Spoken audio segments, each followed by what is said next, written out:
qui nous démontre que l'Occident a été évangélisé, non pas l'évangile chrétien, par l'Orient, nous laisse voir qu'ils ont, avec les argents, avec les équipements nécessaires, les influences politiques, pénétré également depuis longtemps les milieux politiques. Ainsi, la prochaine image vous permettra de voir de quel bois se chauffent nos présidents, de quelle nourriture solide ils nourrissent les veines de leur cœur.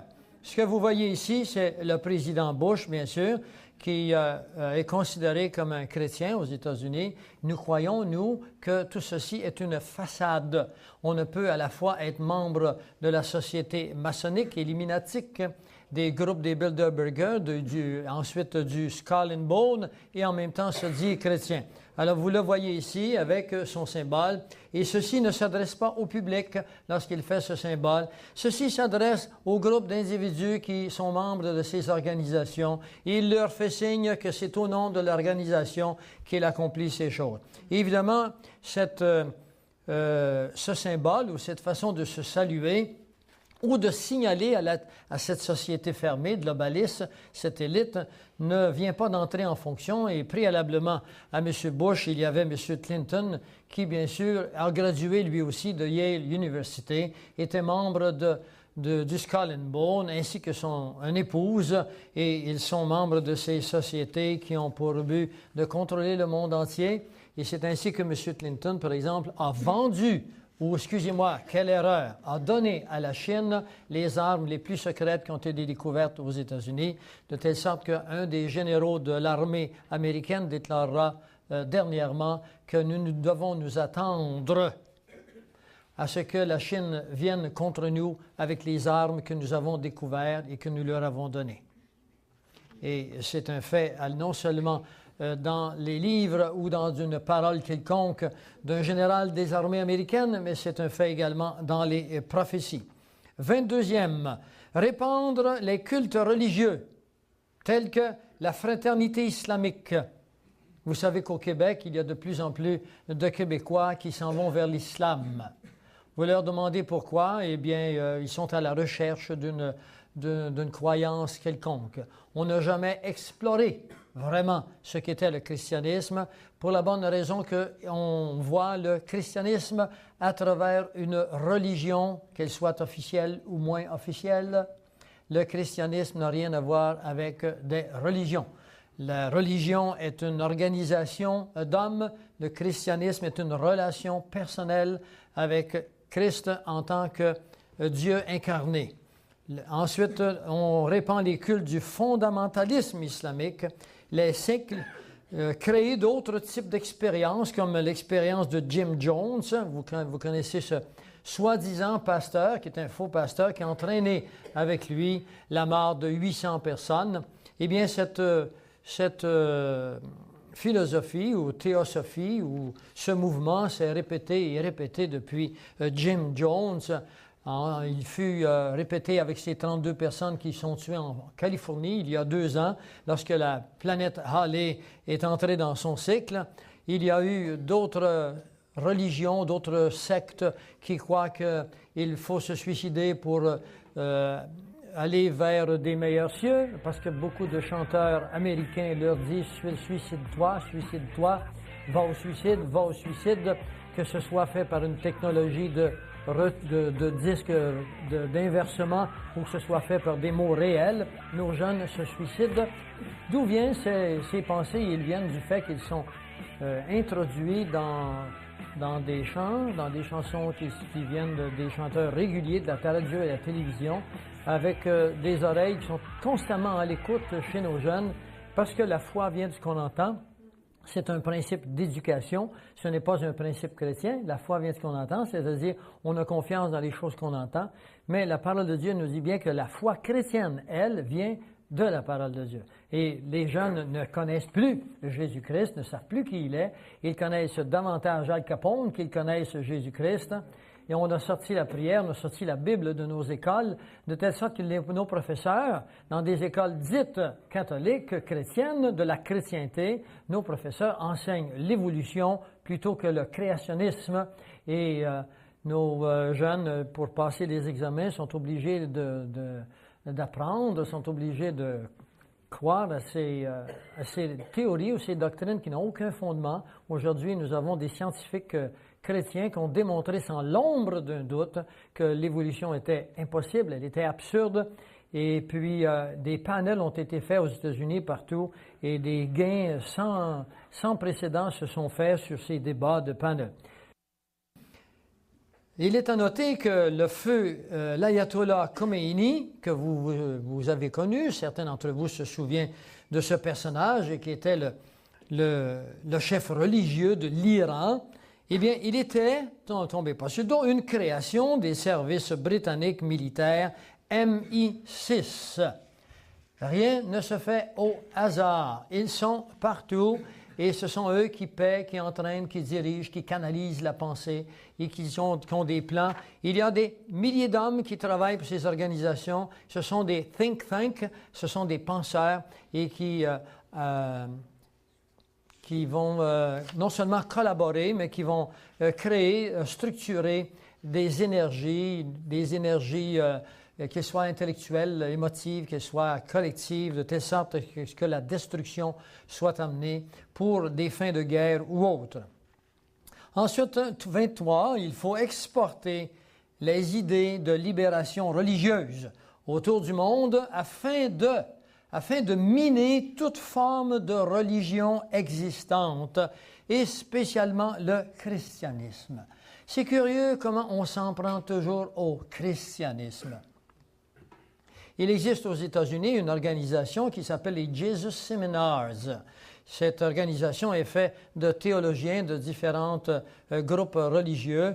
Et les Jesus Seminars, à chaque 2 ans, émettent des documents ou des résultats de leurs études. Et finalement, si on se fie aux Jesus Seminars, eh bien 70% de la Bible est fausse. Et Jésus n'est pas ressuscité. Et Jésus n'est pas né d'une conception virginale par l'Esprit Saint. Et ces personnes s'appellent les Jesus Seminars. Alors, quand on fait une investigation de ces personnages, on apprend qu'ils ont été programmés, payés, identifiés par les organisations secrètes dont je vous ai parlé. Et leur but, c'est la destruction morale, la fibre morale de notre société. Ceci a commencé avec la théologie de libération jésuite. Et cette théologie de libération jésuite a fait tomber la famille régnante des Somoza au Nicaragua. Elle a détruit le Salvador par une guerre qui a duré 25 ans, le Costa Rica et le Honduras. Alors, je ne pense pas qu'on a dû utiliser tellement des vérités bibliques pour arriver à une telle destruction. Il a fallu une parfaite déformation et c'est ainsi qu'un public qui n'a pas de critères se laisse croire parce que des personnages dits officiels, spécialement universitaires, auraient découvert que, parce que le public en général est très informé, très impressionné par le mot université et des grands diplômes. Il fallait ensuite engendrer la chute de l'économie mondiale et le chaos politique total. Engendrer la chute de l'économie mondiale est chose facile pour les personnages qui contrôlent l'économie mondiale. Il faut que vous sachiez qu'à tous les jeudis, dans un endroit en Angleterre qu'on appelle de City, se réunissent 3 ou 4 personnages qui décident du taux de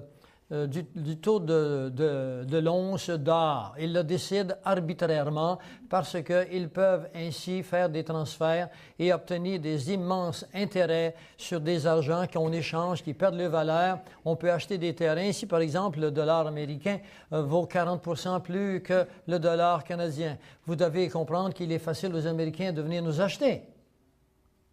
Et quand on voudra faire le contraire, on montera le dollar canadien, on baissera le dollar mexicain ou autre, et puis on pourra ainsi de suite s'emparer à volonté d'un stratège, d'une stratégie que le peuple en général ignore. Et puis, bien, durant ce temps-là, on travaille, on sue, on se casse la tête, on s'angoisse, on en fait des dépressions pour essayer de joindre les deux bouts aux fins de semaine, alors que l'argent est créé à partir de rien, sujet sur lequel je ne veux pas toucher ce soir, mais il me vient souvent à l'esprit parce que c'est une des plus grandes fraudes avec l'institutionnalisation du christianisme dans notre société. A engendré la chute de l'économie et le chaos politique total. Ceci a été programmé déjà il y a un siècle, et puis la Première Guerre mondiale devait mettre en valeur, devait se débarrasser des tsars de Russie. La Deuxième Guerre mondiale avait un autre but, entre le communisme et le capitalisme. Et la Troisième Guerre mondiale qui vient, qui avait été programmée depuis déjà plusieurs décades, était de créer des factions, des conflits entre le monde arabe et le monde l'Israël. Alors, vous voyez que tout s'accomplit sur nos yeux et le tout va maintenant se continuer puisque nous verrons dans un instant comment tout ceci a été prophétisé. Les prophéties n'ont jamais manqué leur coup, elles se réalisent à la lettre. 25. Prendre contrôle de toutes les politiques domestiques et étrangères des États-Unis. Prendre contrôle des politiques domestiques et étrangères des États-Unis. Ceci est fait par le Conseil des relations étrangères, Foreign Affairs. Vous avez ici leur journal officiel.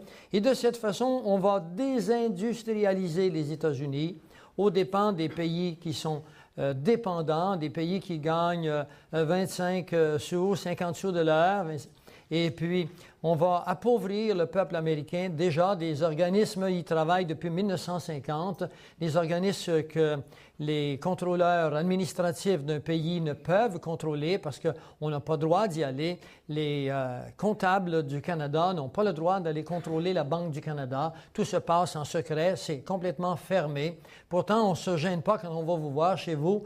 On rouvre les murs s'il le faut pour aller voir si vous cachez de l'argent quelque part. Mais eux, les contrôleurs officiels n'ont pas le droit d'aller voir ce qui se passe dans leurs livres. Le peuple a profondément été endormi et le peuple continue à le faire, mais l'heure est arrivée. Dans Luc 12, le verset 2, il est dit que tout ce qui est caché sera révélé. Et nous croyons qu'à plein feu, que nous faisons partie des organisations qui révèlent ces choses. Numéro 26. Pénétrer et soumettre tous les gouvernements par la destruction des souverainetés. Ceci se fera par les crédits bancaires. Les nations qui ne voudront pas se soumettre, par exemple, à la réduction ou la destruction des armées pour l'armée des Nations Unies n'auront pas droit aux crédits qui sont offerts par la Banque mondiale. Ce faisant, deviendront pauvres et ne pourront participer à la distribution des richesses. Apocalypse 13, verset 4 nous dit ceci. « Et on adora le dragon qui avait donné son pouvoir à la bête. On adora aussi la bête en disant « Qui est semblable à la bête et qui pourra combattre contre elle? » La bête dont il est question, c'est d'abord un système qui est établi maintenant. Bientôt, la bête se personnalisera. On le trouve dans Daniel 7, le verset 8. Et cette bête deviendra un seul homme qui régnera sur un système qui est déjà existant.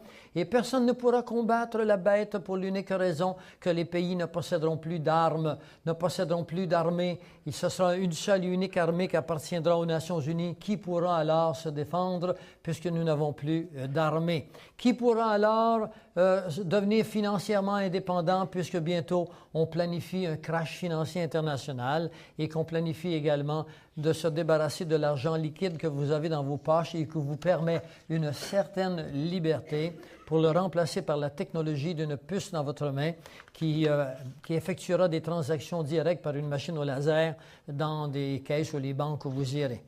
Ceci est déjà accompli, la technologie est faite. Ce n'est pas un rêve, ce n'est pas une prédiction que je vous fais, tout cela existe déjà. 27e, organiser des appareils de terrorisme mondial et négocier avec eux. Organiser les appareils de terrorisme et ensuite négocier avec eux. Souvenez-vous par exemple les Brigades Rouges qui ont kidnappé le premier ministre italien Aldo Moro et le général Dozier et la façon dont Henry Kissinger les a traités. Il faut se souvenir qu'Aldo Moro était à l'époque premier ministre de l'Italie et qu'il avait conçu un plan pour réduire considérablement le chômage, amener l'expansion économique de son pays, amener de la richesse dans son pays. Et lorsqu'il vint aux États-Unis dans un voyage qu'on lui avait demandé de faire pour des soi-disant relations internationales, cet homme que vous voyez qui s'appelle M. Henry Kissinger pénétra dans sa chambre et en présence de sa femme lui dira de changer ses plans tant qu'à l'expansion économique de son pays, sinon ça pourrait lui coûter cher. Monsieur Moro, M. Aldo Moro était habitué avec la mafia, il a connu les pressions, il ne s'est pas soumis et M. Aldo Moro a été tué par les Brigades Rouges. C'est de cette façon qu'on résout les problèmes.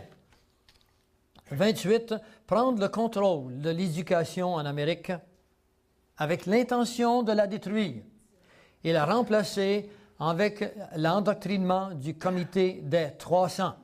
Le comité des 300 est le plus fort, le plus important, le plus dangereux des organismes qui existent au monde actuellement. Le comité des 300 qui prône la politique économique de Malthus. Qu'est-ce que c'est que cette politique? C'est la suivante. Ils maintiennent que le progrès est lié à la capacité de la planète Terre à nourrir un certain nombre de personnes, d'où la limitation des populations. Et c'est ainsi que M. Ted Turner, que vous connaissez bien, président, qui était propriétaire de CNN, déclarera lui-même aux Nations Unies qu'il faut amener à mort un minimum de 3 milliards d'individus. Il proposera davantage et dira que notre Terre s'en tirerait mieux si on pouvait amener la population mondiale à 500 millions d'individus. Ceci ne sont pas des paroles qui sont la conversation de deux amis qui, après avoir pris un peu de boisson, ce sont des propos qui se font dans les salons décisionnels de notre monde. J'aimerais maintenant vous présenter le tableau suivant qui consiste à vous expliquer ce fameux comité des 300, le comité le plus puissant au monde.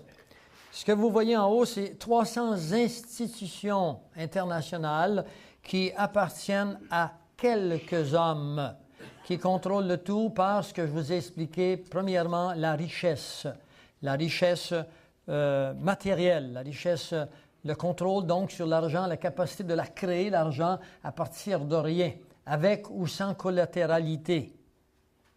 Ce comité des 300 a une influence directe sur les Nations Unies. Ce sont eux qui prennent les grandes décisions. Les Nations Unies sont soumises à leurs influences.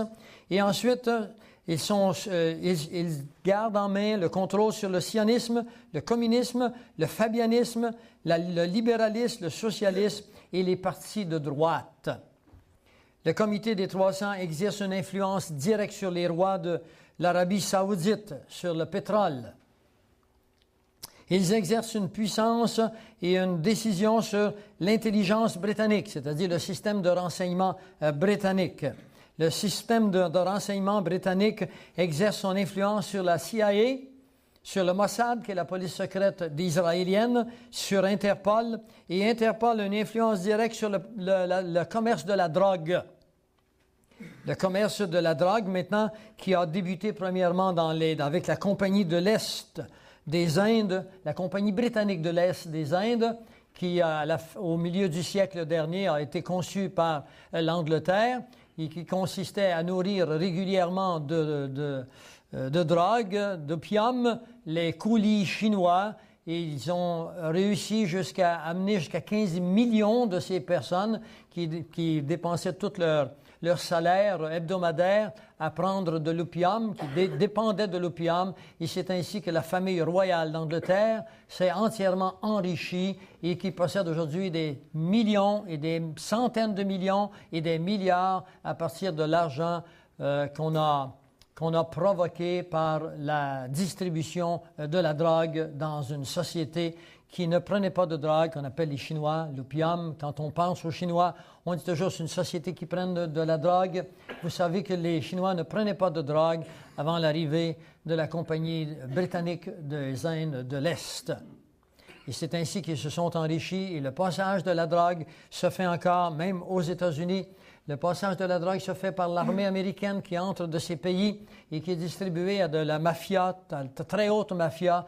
Et le but de cela, c'est de déstabiliser la société, de faire de l'argent blanche pour non seulement le contrôle, mais des recherches qu'ils font dans des laboratoires souterrains avec des hommes qu'ils ont recueillis à partir de l'ancienne Allemagne, des hommes qui se sont cachés après la guerre, qui ont été retrouvés par des comités spéciaux afin de les ramener pour faire de la recherche sur la génétique et de créer des robots humains.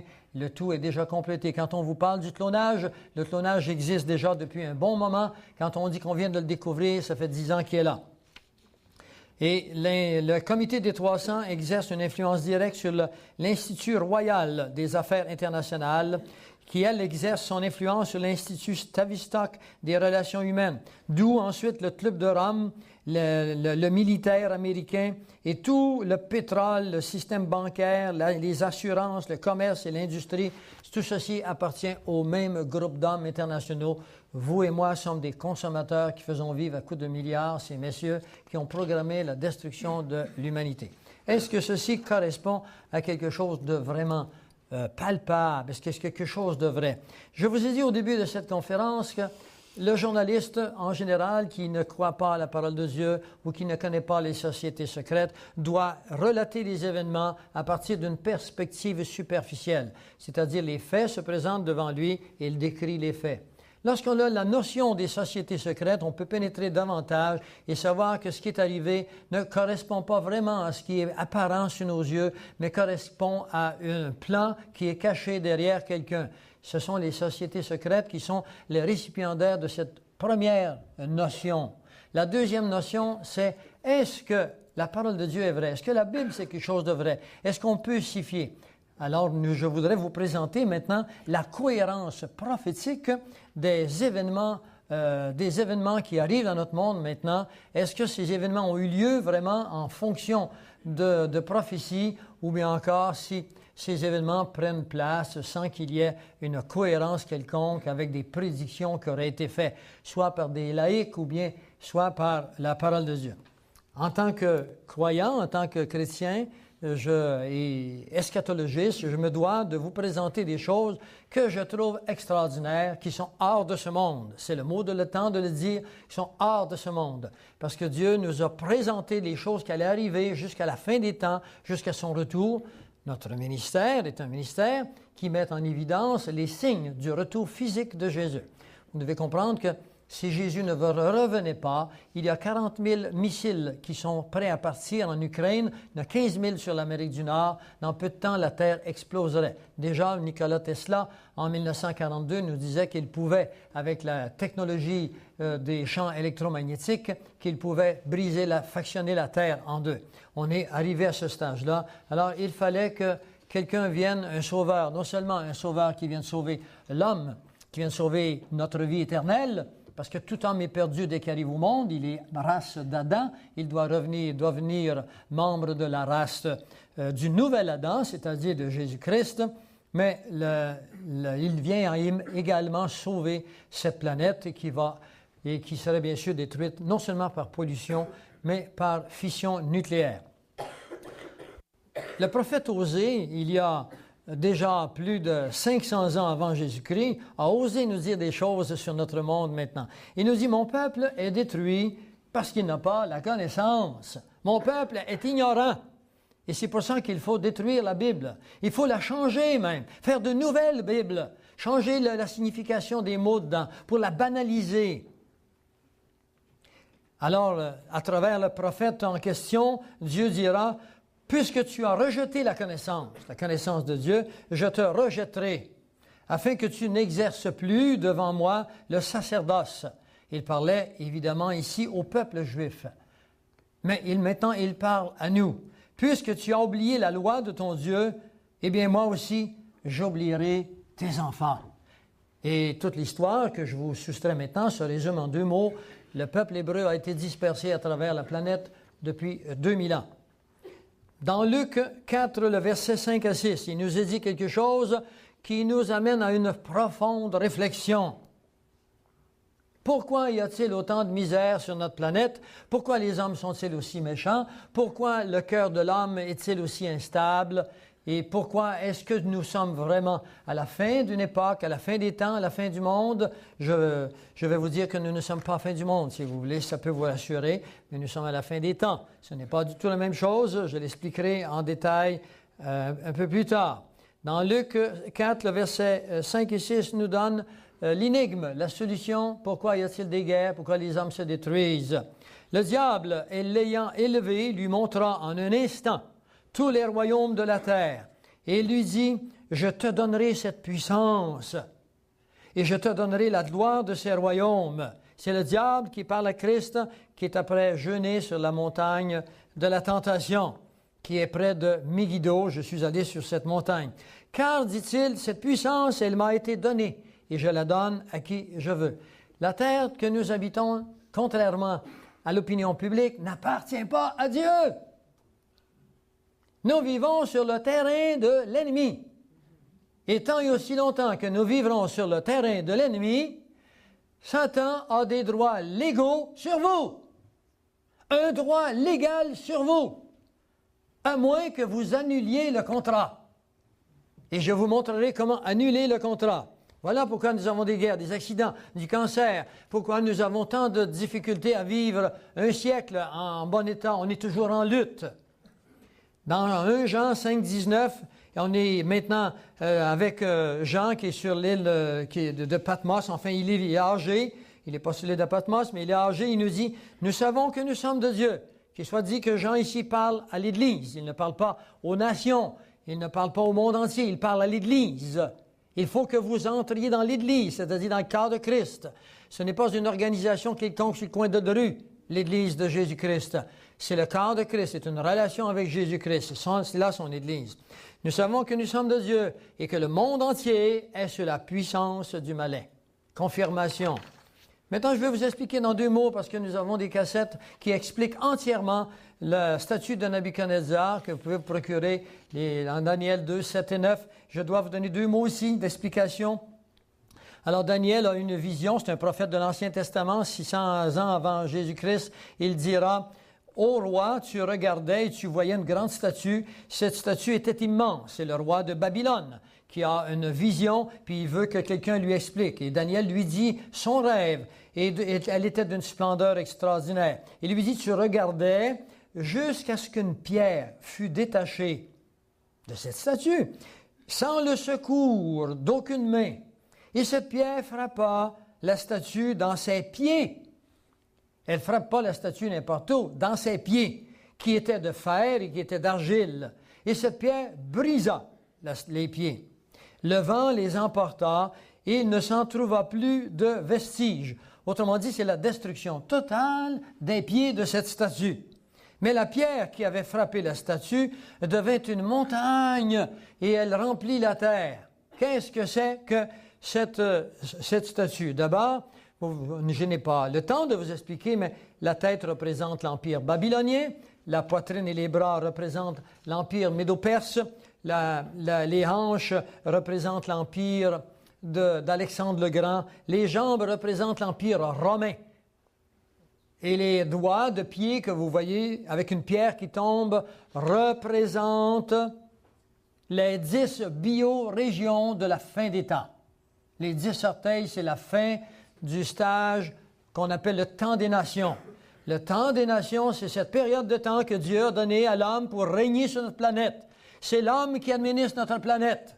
Et l'homme a manqué son coup au cours des siècles, au cours des millénaires. Les hommes ont été malheureux, les hommes se sont entretués. Il n'y a jamais eu de paix sur notre planète. Les historiens vous diront que le plus grand nombre d'années où il y a eu qui a été sans guerre sur notre planète depuis 2 millénaires, c'est 40 ans. Il y a toujours eu des guerres quelque part. Alors, dans la